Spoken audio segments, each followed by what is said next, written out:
শুরু করছি আজকের পর্ব। ঘটনা হেস্টিংস থানা। তথ্যসূত্র বর্তমান পত্রিকা। পিছন থেকে তাকে জাপটে ধরে রয়েছে পুলিশ। যুবকটি হ্যাঁচড় ব্যাঁচড় করে নিজেকে ছাড়াতে চাইছেন। পুলিশটি তাকে কিছুতেই ছাড়বেন না। সবাই ভেবেছিলেন ভর সন্ধ্যেবেলায় চোর ধরেছে পুলিশে, কিন্তু যুবকটির চেহারা তো মোটেই চোর নয়। সুঠাম সুবেশ। বন্ধু বান্ধবরা বলে ওই রকম একটা চশমা পরিয়ে দিলে আর একটু আধটু যদি মুখে মেকআপ করে দেয়া যায় তাহলে ওই সিনেমা থানা থেকে আসছির উত্তম কুমারের মতো একদম দেখতে লাগে। এই রকম চেহারার একটা মানুষ চোর হতেই পারে না, বলছিল ঘটনাস্থলে থাকা কয়েকজন। তাদের কথাই শেষ পর্যন্ত ফলে গেল। পুলিশকে যুবকটি জানান বাজারে প্রায় 30 লক্ষ টাকা দেনা, শোধ করতে পারছিলেন না। সম্মানহানির ভয়ে আত্মহত্যা করতে যাচ্ছিলেন। সেই লক্ষ্যেই দ্বিতীয় হুগলি ব্রিজে আসা। গঙ্গায় ঝাঁপ দিয়ে জীবন শেষ করে দিতে চান।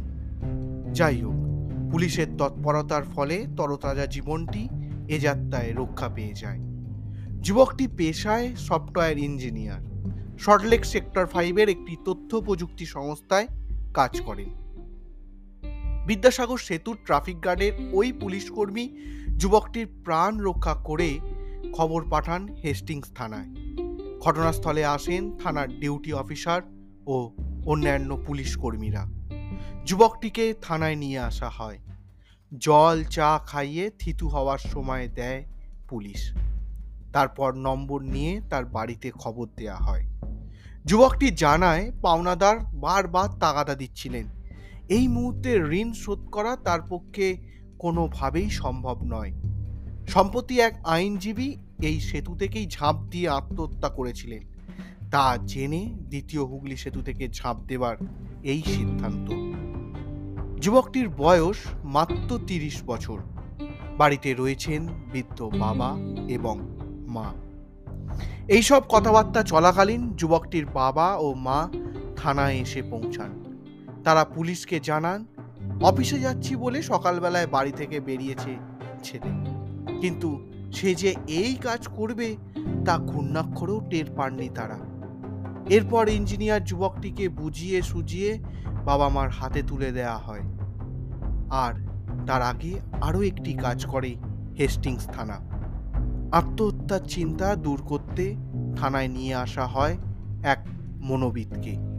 তারপর প্রায় ঘণ্টাখানেক ধরে যুবকটির কাউন্সিলিং হয়।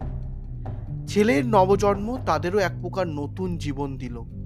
আঁচলে চোখ মুছতে মুছতে বললেন বৃদ্ধা মা, আত্মহত্যার ভূত আর চাপবে না, প্রতিশ্রুতি দিলেন সফটওয়্যার ইঞ্জিনিয়ার।